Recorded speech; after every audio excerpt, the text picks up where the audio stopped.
हरिः ओम्।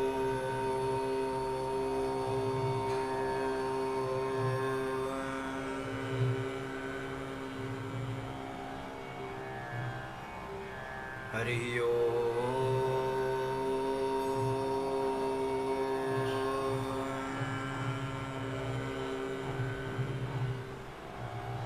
स्वस्ति श्री नृसिंहाय नमः।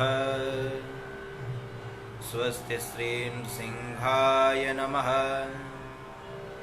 स्वस्ति श्री नृसिंहाय नमः।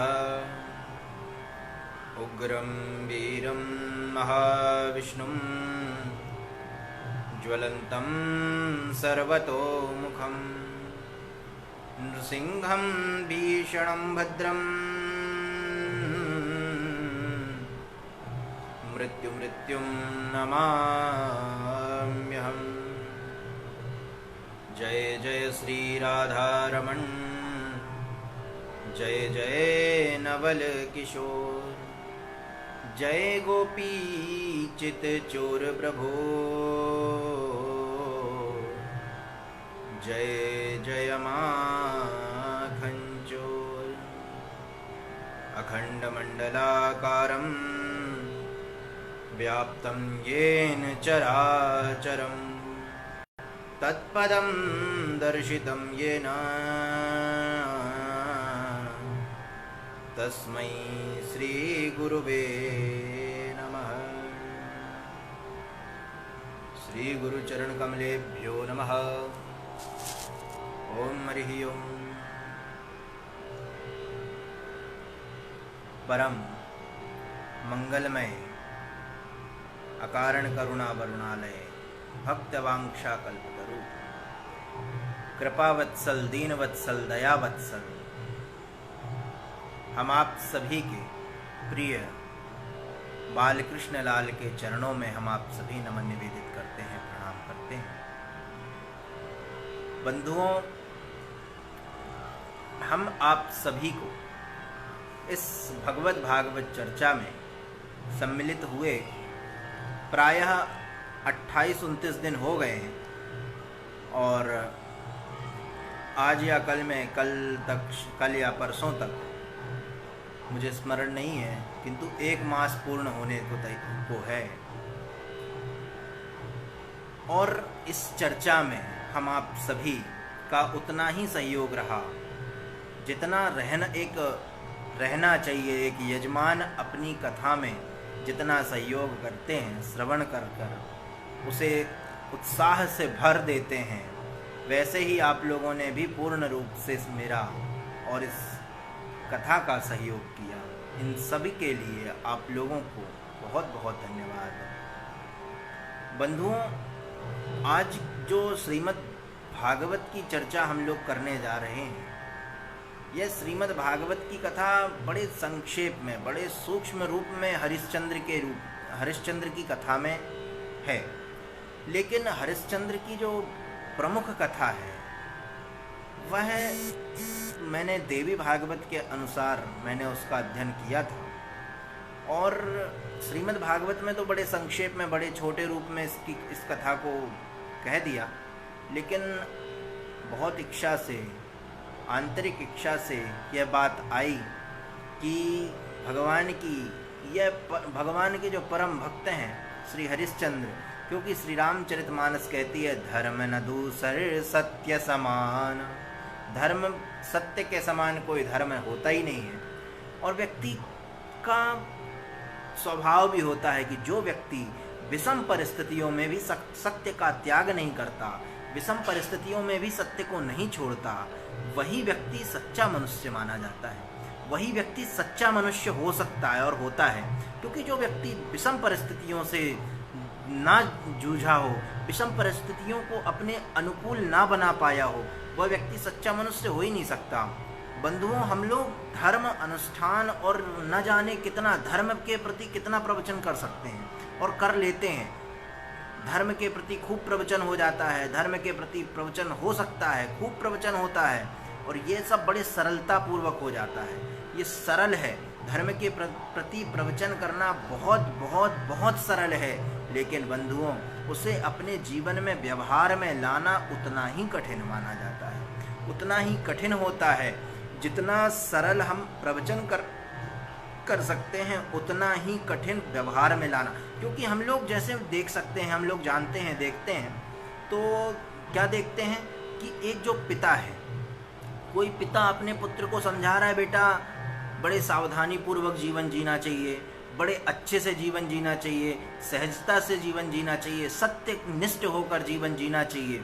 लेकिन वही पुत्र जब बाहर से कुछ कमाई करके लाता है, उसकी पेमेंट, अगर उसकी तनख्वाह 10,000 रुपये है और अगर 12,000 लेकर आता है, तो पिता को यह बात पता रहती है, पता होती है कि ये 10,000 की जगह 12,000 लाया है, मतलब इसने कहीं से रिश्वत ली है, कहीं से इसकी रिश्वत आई है। फिर भी पिता उस समय कुछ नहीं कहता। पिता क्यों कुछ नहीं कहता? इसलिए नहीं कहता कि नहीं नहीं, हमारा पुत्र तो कमाऊ है, उस दिन भले ही घर में हलवा बन जाए, उस दिन भले ही घर में कुछ अच्छा बन जाए, लेकिन पिता अपने पुत्र को 2,000 रुपये कहाँ से आया ये नहीं पूछता। रावण बहुत अनुष्ठान करता था। रावण शिव भक्त था। रावण प्रातःकालीन वेला में वेदों का उच्चारण करता था, वेदों का प्रकांड पंडित होता था, नित्य पाठ करता था। लेकिन इन सब का अपने जीवन में क्या प्रभाव पड़ रहा था, उसका व्यवहार कैसा था? नित्य पूजन करना अलग बात है, नित्य वेदों का पाठ करना अलग बात है, लेकिन व्यवहारिक जीवन में उसे कैसे उतारा जाए ये बिल्कुल अलग बात है। उसने भगवान शिव का भक्त था, भगवान शिव की भक्ति करता था, लेकिन जब अगर व्यवहारिक जीवन में आता था तो भैया व्यवहारिक जीवन में तो वो अपने बड़े भाई से राज्य हरण कर लेता था, अपने छोटे भाइयों को लात मार के भगा देता था, अपनी पर स्त्री का हरण कर लेता था। ये रावण का व्यवहारिक जीवन था। अब कौन कहेगा कि ये प्रकांड पंडित है? इसी प्रकार व्यक्ति को जो अपने जीवन में आचरण जैसा कहा जाता है वैसा ही सत्य प्रतिज्ञ होना, ये सबसे बड़ी महान बात है। और इसी पर आज हम लोग सभी लोग चर्चा कर रहे हैं कि ये जो व्यक्ति लोगों को जैसी शिक्षा देता है उसे जीवन में आचरण में उतार ले तो वो हरिश्चंद्र बन जाता है। महाराज मानधाता के पुत्र, ये अम्बरीश की कथा हम लोगों ने सबने श्रवण की। अम्बरीश के वंश में ही आगे मानधाता हुए। मानधाता के वंश में त्रिवंध, और त्रिवंध के पुत्र त्रिशंकु, जिन्हें हम लोग सत्यव्रत भी कहते हैं, वे त्रिशंकु की कथा आप लोग सभी लोग जानते होंगे। उनके पुत्र हरिश्चंद्र हुए। हरिश्चंद्र बड़े सत्य प्रतिज्ञ राजा थे। आप लोग थोड़ा ध्यान से सुनना आज की कथा मेरे हृदय से, आज मैं उस कथा को मेरे हृदय में विराजमान है और मैं चाहता हूँ कि आज जो कथा है उसे अपने हृदय में आप लोग भी विराजमान करें। राजा हरिश्चंद्र बड़े सत्य प्रतिज्ञ थे, बड़े सत्य प्रतिज्ञ थे। और सत्य प्रतिज्ञ होने के पश्चात एक बार नारद जी विश्वामित्र जी नारद जी से पूछते हैं, राजन इस धरती में, इस पृथ्वी में सबसे ज़्यादा सत्य प्रतिज्ञ कौन है? तो नारद जी कहते हैं, महाराज इस समय तो धरती पर, इस समय पृथ्वी में अगर सबसे ज़्यादा सत्य प्रतिज्ञ कोई है तो वह साक्षात श्री मानधाता अर्थात इक्ष्वाकु वंश, भगवान राम के पूर्वज हैं श्री हरिश्चंद्र। इसी वंश में, इक्ष्वाकु वंश में, सूर्य वंश में महाराज हरिश्चंद्र प्रकट हुए हैं और उन जैसा कोई भी सत्य प्रतिज्ञ नहीं है। अच्छा, तो ये बात ईर्ष्या को प्रकट करती है। अगर ईर्ष्या कैसी होती है? ईर्ष्या होती है कैसी कि अगर मैं सबसे अच्छा हूँ, अगर मैं सबसे अच्छा हूँ तो मैं ये नहीं देख सकता कि कोई मुझसे भी अच्छा हो। अगर ये सबसे बड़ी कमी है हम मनुष्यों में कि हम अपने से अच्छा किसी को देख ही नहीं पाते।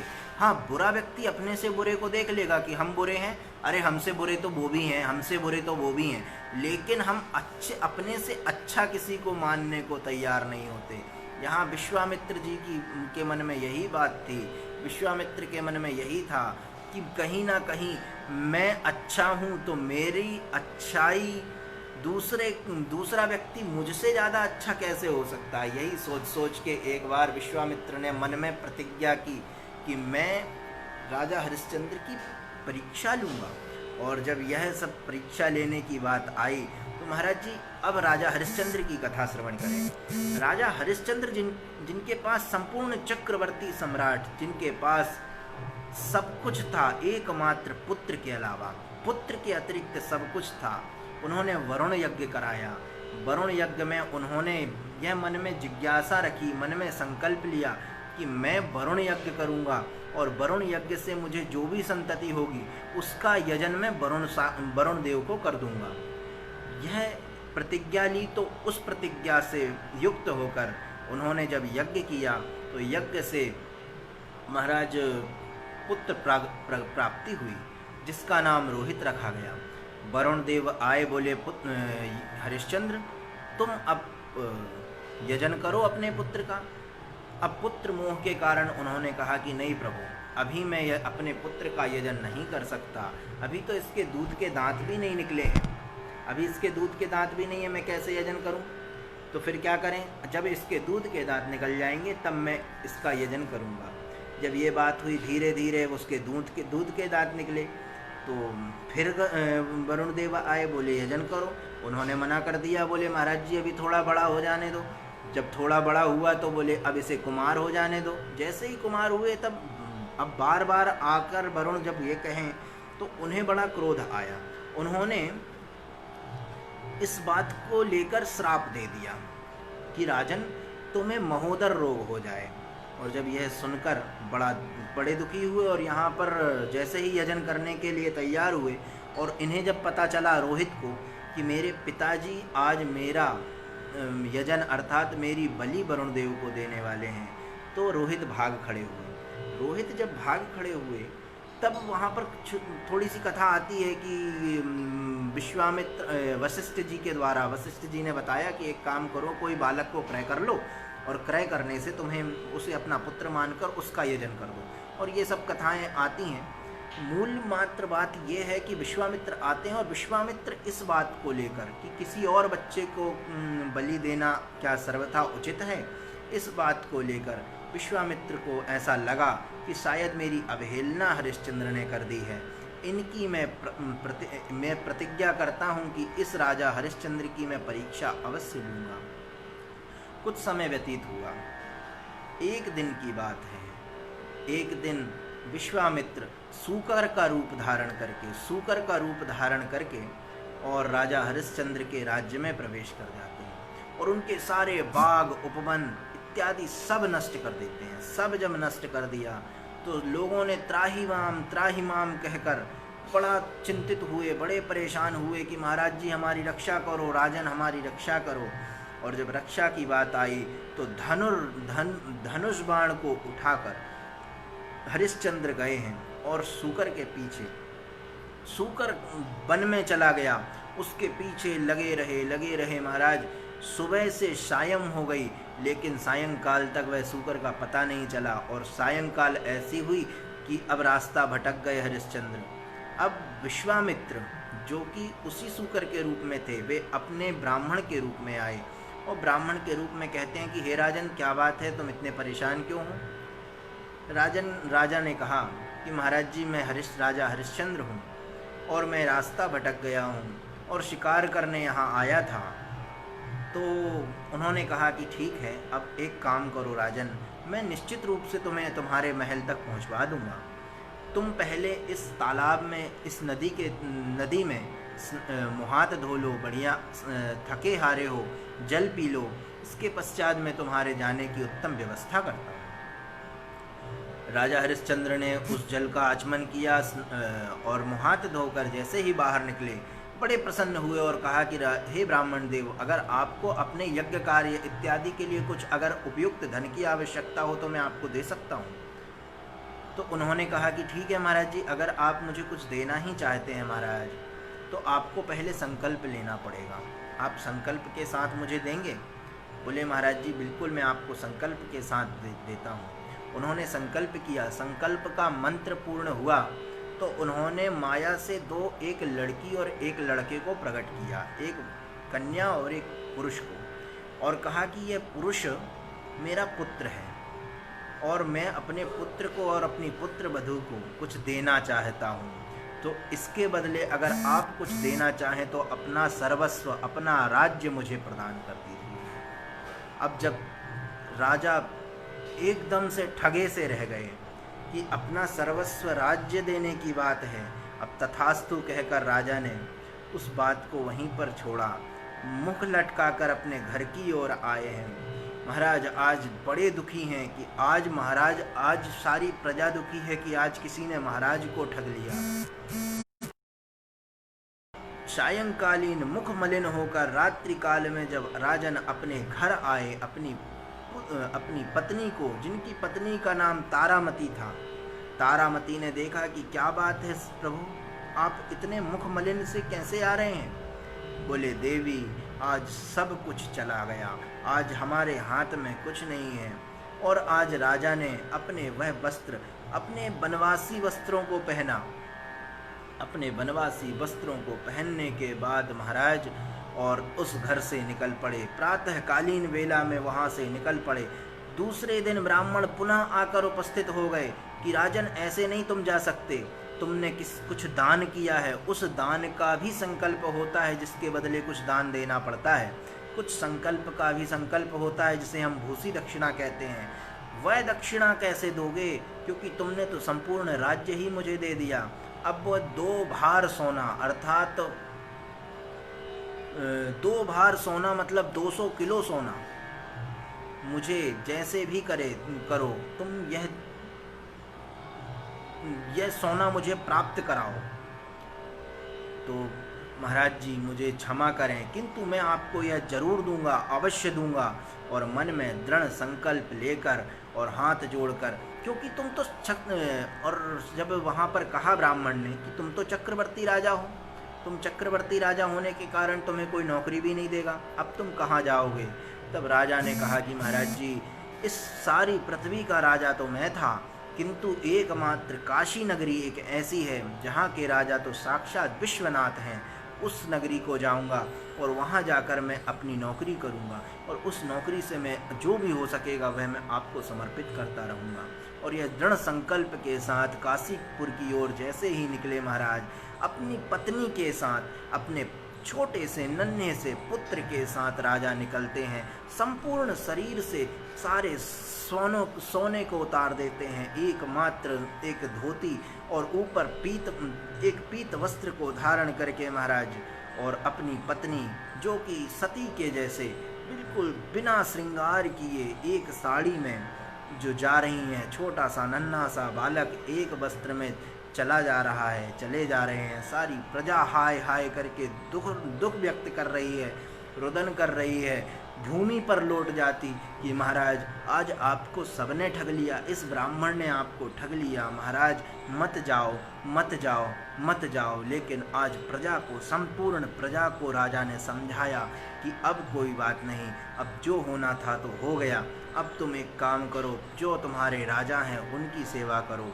राजन निकलते हैं, काशीपुर पहुँचते हैं। कई दिनों बाद काशीपुर पहुँचे महाराज। जैसे ही काशीपुर पहुँचे तो किसी सज्जन से पूछा कि यहाँ पर विक्रय पुरुष अथवा महिला विक्रय कहाँ होते हैं, यहाँ पर महिला पुरुष विक्रय कहाँ होते हैं? तो किसी सज्जन ने बताया कि आगे किसी चौराहे में चले जाओ, वहाँ पर तुम्हें महिला पुरुष विक्रय का स्थान प्राप्त हो जाएगा, वहाँ पर तुम्हें पता चल जाएगा कि यहाँ पर महिला और पुरुष विक्रय होते हैं, क्रय विक्रय होता है। जैसे ही वहाँ पर पहुँचते हैं महाराज जी, तो वहाँ पर फिर वही ब्राह्मण खड़े हो गए कि लाओ मेरा स्वर्ण मुझे वापस करो। तो जैसे ही स्वर्ण वापस, तो राजन ने हाथ जोड़ लिए, महाराज जी अभी तो सुबह से भूखे प्यासे अभी चले आ रहे हैं, आज बनारस की इन गलियों में मैं आया हूँ, मुझे थोड़ा समय तो दो, मैं जल्दी से जल्दी आपका यह संपूर्ण स्वर्ण आपको दे दूँगा। और यहाँ पर जैसे ही पहुँचे हैं, वही ब्राह्मण दूसरा रूप, एक और ब्राह्मण का रूप धारण करके, दूसरे ब्राह्मण का रूप धारण करके वहाँ पर आते हैं और पूछते हैं, क्यों भाई तुम्हें कुछ बेचना है क्या? बोले हाँ महाराज जी, मैं तो अपने आप को ही बेचना चाहता हूँ, आप कृपा करके मुझे खरीद लीजिए, मैं खुद बिकने बैठा हूँ। ब्राह्मण ने कहा कि मेरे हिसाब से तुम तो मेरे खरीदने लायक नहीं हो, किंतु मैं अनुष्ठान करता हूँ, दैनिक पूजन करता हूँ। मेरी पत्नी बड़ी दुखी रहती है, उससे मेरी सेवा होती नहीं है। अगर तुम चाहो तो मैं तुम्हारी पत्नी को खरीद सकता हूँ। महाराज, आज साक्षात आप लोग सोचिए, आप स्वयं सोचिए, कोई चक्रवर्ती सम्राट जिसकी पत्नी को कोई ब्राह्मण अथवा कोई भी खरीदने की बात करता हो, उसके हृदय में, उसके दिल में क्या गुजरती होगी कि आज मेरे सामने मेरी पत्नी की बोली लग रही है, आज मेरी पत्नी की बोली लग रही है। और राजन ने कुछ नहीं कहा कि यहाँ जैसे ही अश्रुबिंदु यहाँ हरिश्चंद्र के बहने लगे, अश्रुबिंदुओं को उनकी पत्नी तारा ने अश्रुओं को अपनी फटी धोती से पोंछा है कि महाराज रोइए मत, रोइए मत, आपको आपका धर्म बचाना है, आपको आपका कर्तव्य बचाना है, आपको आपका संकल्प बचाना है, इसीलिए मेरा विक्रय कर दीजिए। और यहाँ पर जब विक्रय हुआ तो एक शेर में मतलब 100 किलो में, 100 किलो में इनको बेच दिया कि मैं इसका 100 किलो भार से सोने से इसे खरीदता हूँ। और जैसे ही खरीदा है महाराज, तो जैसे ही खरीदा और जैसे ही ले जाने लगा तो यहाँ पर पुत्र रोहित रुदन करने लगा, माँ की साड़ी के आंचल को पकड़कर रोने लगा कि मैया मैया मुझे छोड़कर मत जाओ, मैया मुझे छोड़कर मत जाओ।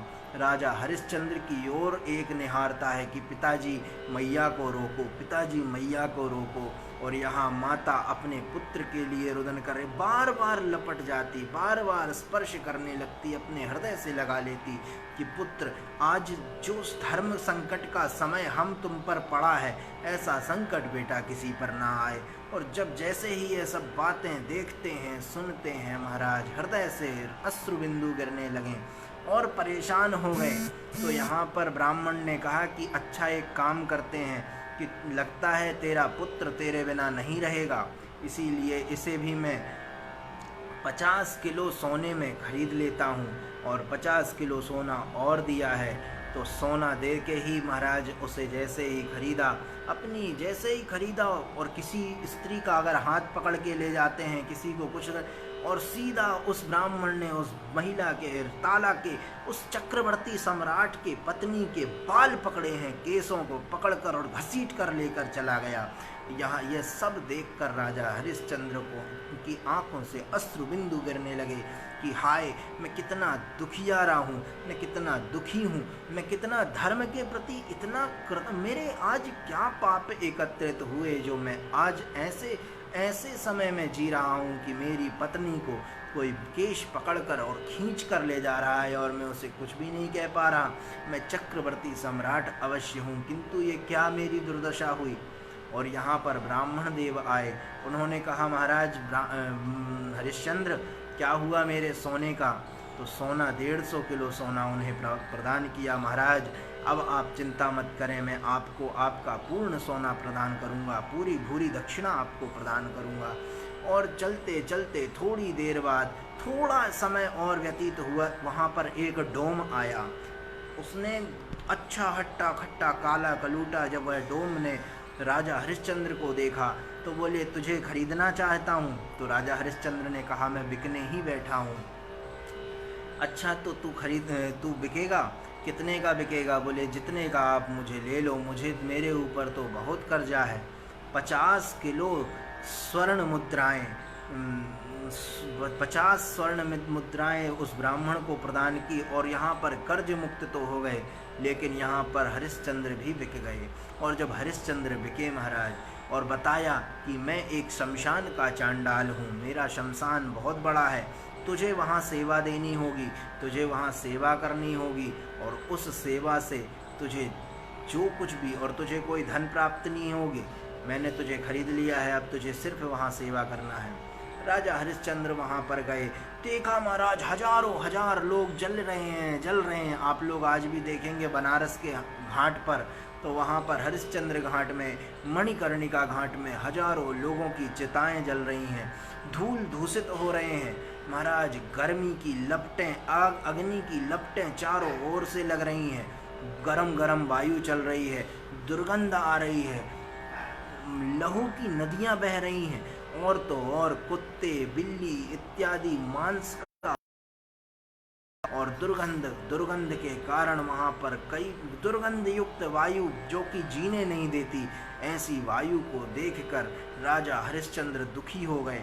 उन्होंने पूछा, महाराज जी, आप तो मेरे स्वामी हैं, आप मुझे बस यह बताएं कि मेरे भोजन का क्या प्रबंध रहेगा, मैं भोजन कैसे करूँगा, मेरे भोजन की क्या व्यवस्था रहेगी।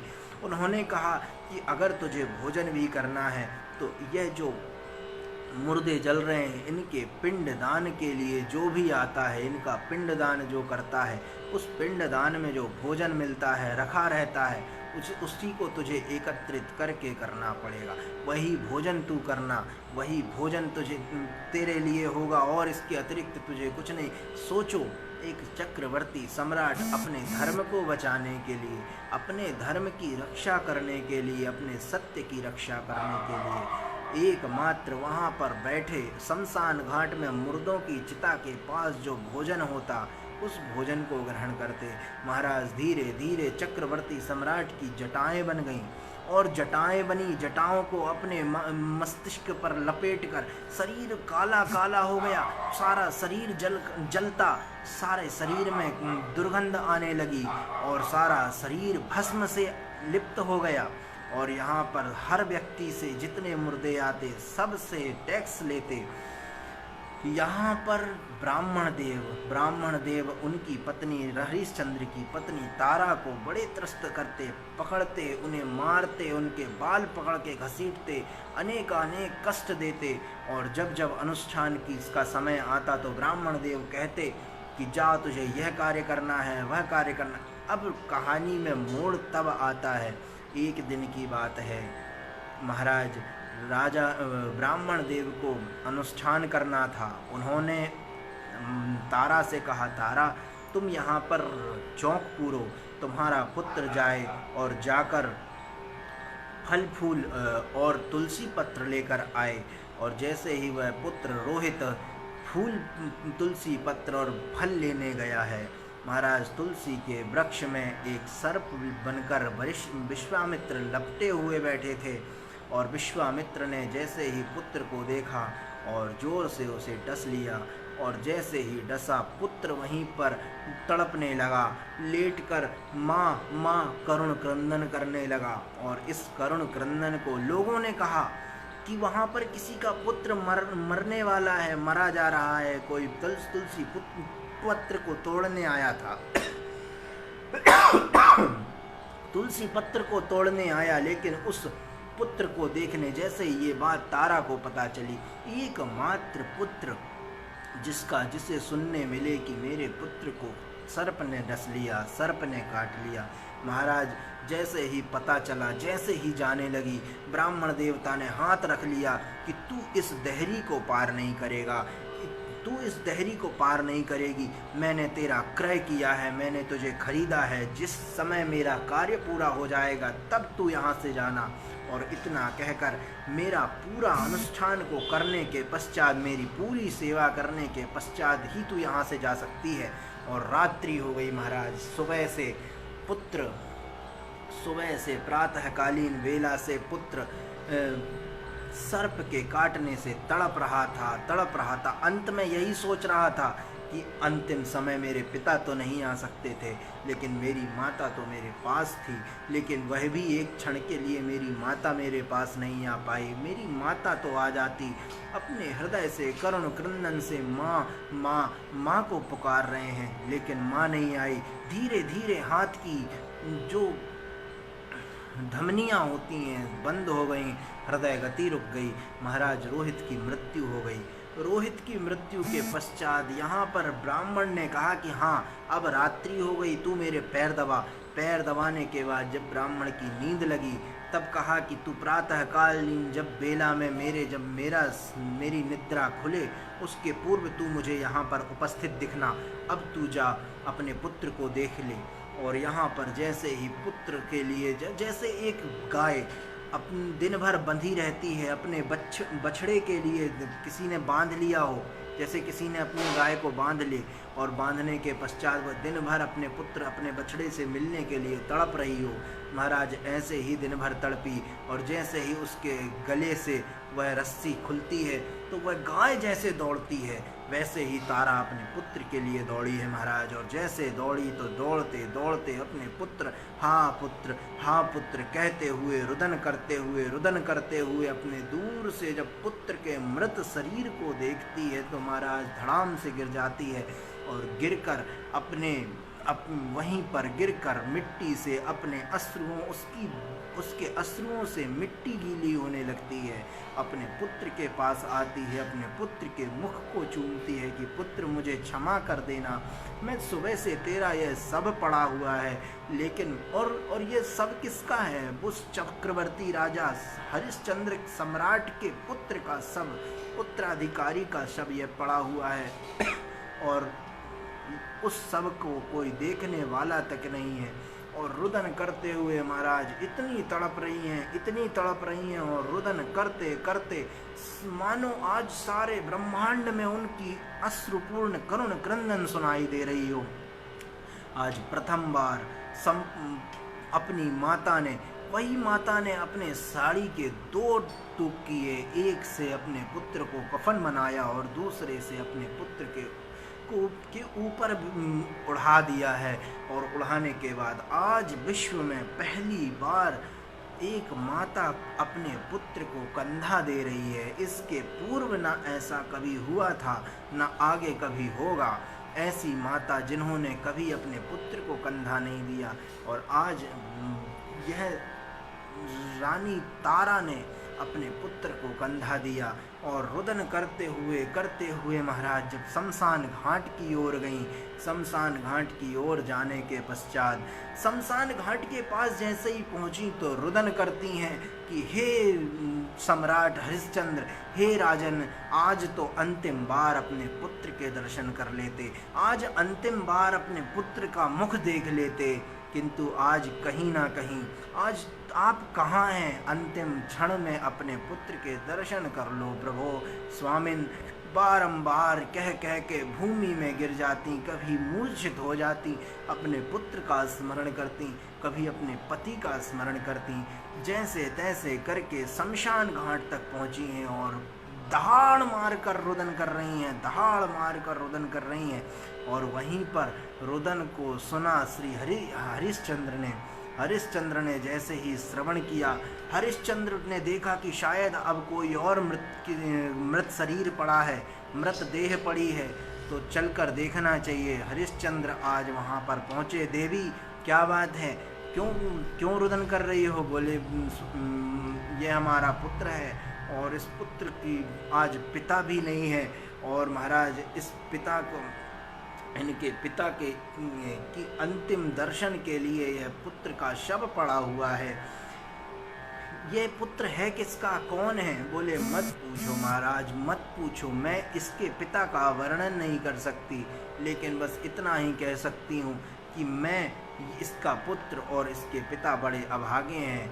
एक समय के प्रभाव से हम तीनों अलग हो गए और आज तो हमारे पुत्र की मृत्यु हो गई, और मैं तो यह चाहती हूँ कि इसके पिताजी आज अंतिम दर्शन के लिए अपने पुत्र के दर्शन के लिए एक बार आ जाए। महाराज जी जैसे ही सुना कि तुम्हारा ये है कौन? बोले रोहित नाम है इसका। रोहित? अच्छा रोहित, तो थोड़ी देर तो श्रवण किया, और महाराज ये है कौन रोहित, किसका पुत्र है? जैसे ही बताया कि ये सम्राट हरिश्चंद्र के पुत्र रोहित हैं, तब उन्हें अपना वास्तविक रूप याद आया कि यार हरिश्चंद्र तो मैं ही हूँ। और जैसे ही रोहित श्रवण किया तो अश्रु बिंदु गिर गए। अपने पुत्र रोहित को गले से लगाया, उसके शव को उठाया, गोद में रखा और मुख से मुख लगाकर कि पुत्र रोहित, और बहुत विराट गर्जना करते हुए कि पुत्र पुत्र पुत्र। जैसे ही पुत्र पुत्र कहा कि हे पुत्र, आज क्या समय का काल का फेर आया, तुम्हारा और मेरा यह क्या परेशानी हुई कि आज तुमने हमें सबको छोड़कर चले गए। बहुत दुखी हुए हरिश्चंद्र। और यहाँ पर तो तारा ने अपने पुत्र के मृत्यु तो भूल ही गई, उन्होंने अपने पति को देखा कि हे स्वामिन, आपकी ये दुर्दशा कैसे हो गई, हे स्वामिन आप ये कैसे हो गए, हे चक्रवर्ती सम्राट, आप इस शमशान घाट में एक चांडाल का कार्य कर रहे हैं, इस भोजन को कर रहे हो, मृतकों के भोजन का पान आप कर रहे हैं।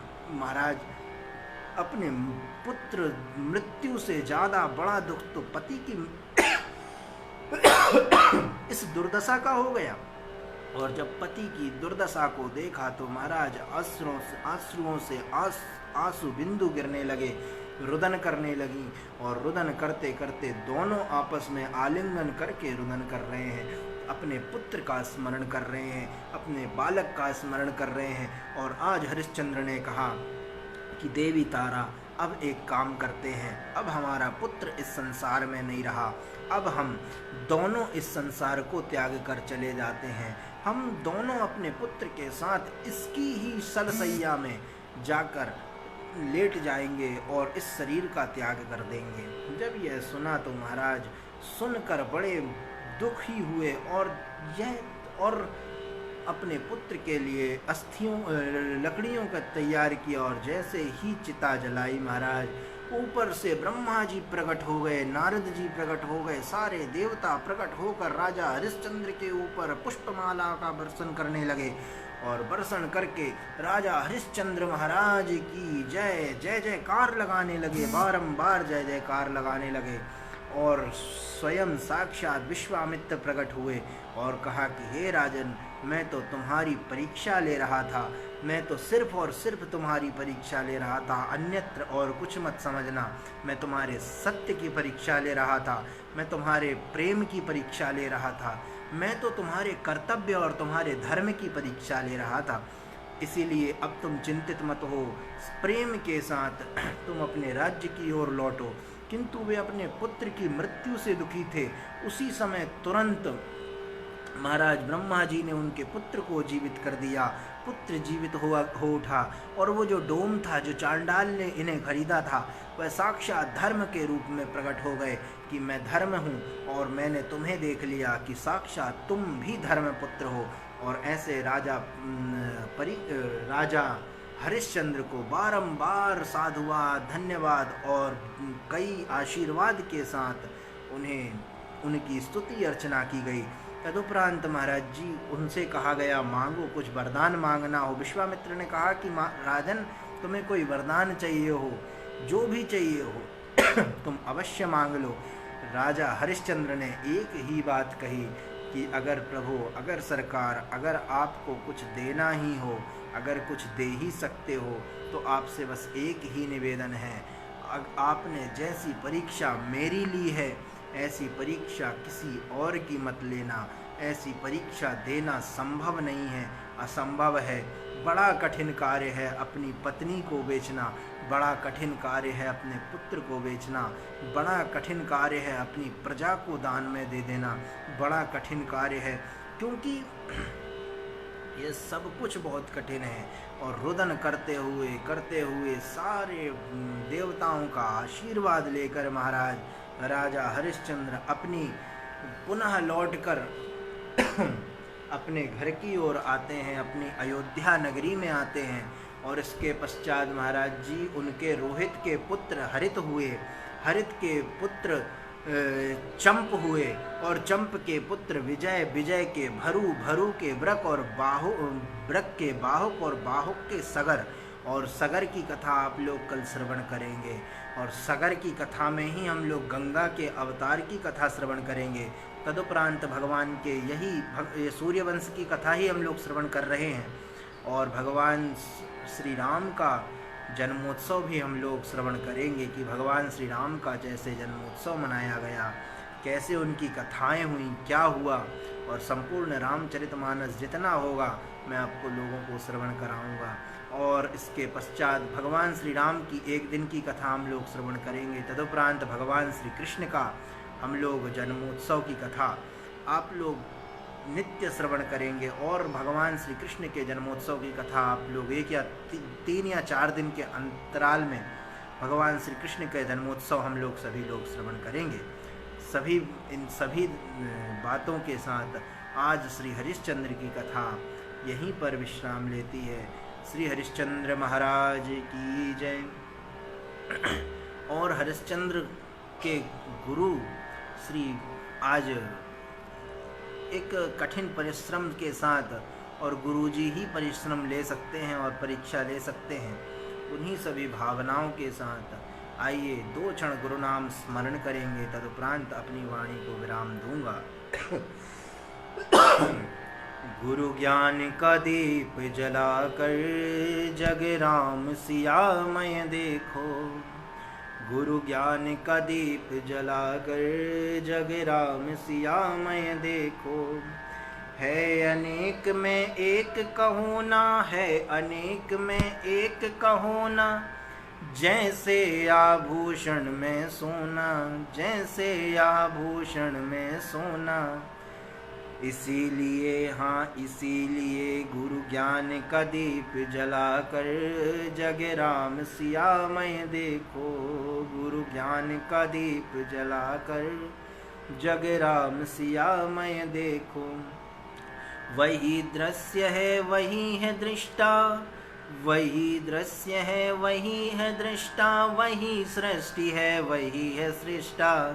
इसीलिए सत्संग की गंग नहाकर जग राम सियामय देखो। सत्संग की गंग नहाकर जग राम सियामय देखो। अपने अमित रूप प्रगटाए, भगवान अनेकानेक रूप प्रकट कर लेते हैं।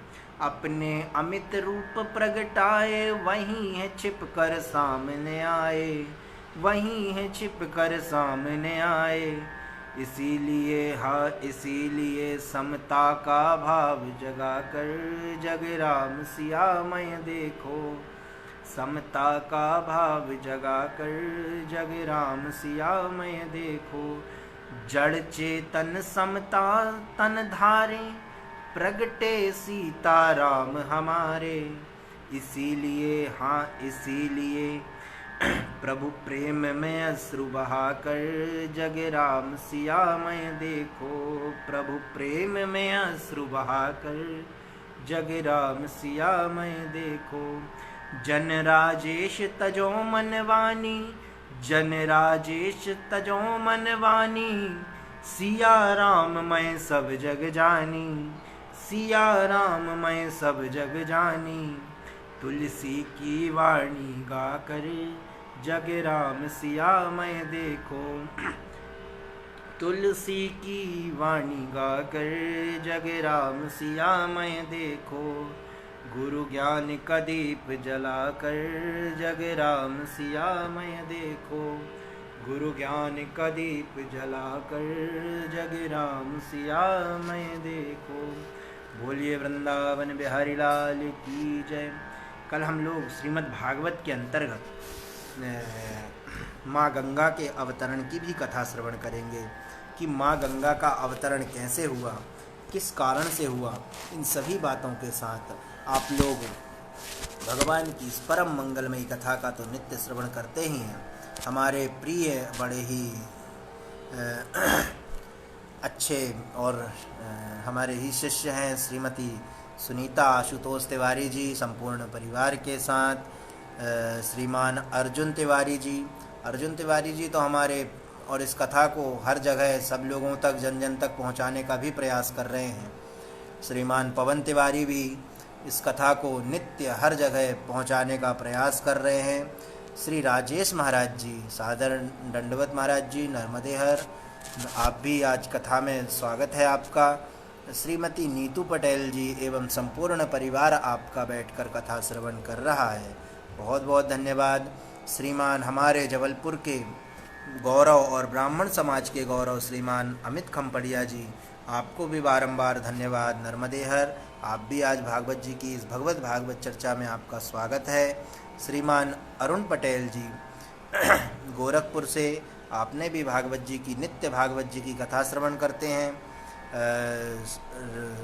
घमापुर से श्वेता राजपूत जी, रानी ठाकुर जी,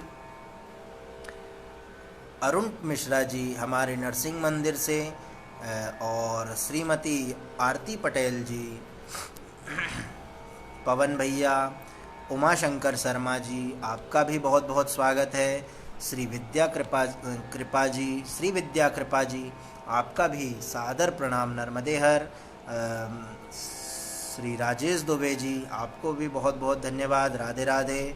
नरसिंह मंदिर खितौला से हमारे पूज्य सम्माननीय महाराज श्री वाके बिहारी दास जी महाराज, आपको भी बारंबार नर्मदे हर महाराज जी, दंडवत प्रणाम। सक्षम आनंद भैया, आपको भी बारंबार हृदय से राधे राधे। श्री प्रवीण चतुर्वेदी जी, हमारे बड़े ही प्रिय और हमारे बचपन के ही भ्राता मित्र हैं, बहुत बहुत धन्यवाद। आज आप भी आए। हमारे प्रियांशु तिवारी, श्रीमान सुखेंद्र तिवारी जी, योगेश्वरी धाम के आप पुजारी हैं, आपको भी बारंबार हृदय से धन्यवाद, राधे राधे। संजय शास्त्री जी, गीता धाम से, आपको भी राधे राधे भैया, बहुत बहुत धन्यवाद। श्रीमान आदर्श मिश्रा जी, आपको भी जय जय श्री राधे। डॉली पटेल जी, आप भी कथा में आई। विजय प्रकाश पांडे जी, आपको भी राधे राधे। प्रिया पटेल जी को राधे राधे। शशांक विश्वकर्मा भैया, बहुत बहुत धन्यवाद, राधे राधे। अरविंद वर्मन भैया, राधे राधे।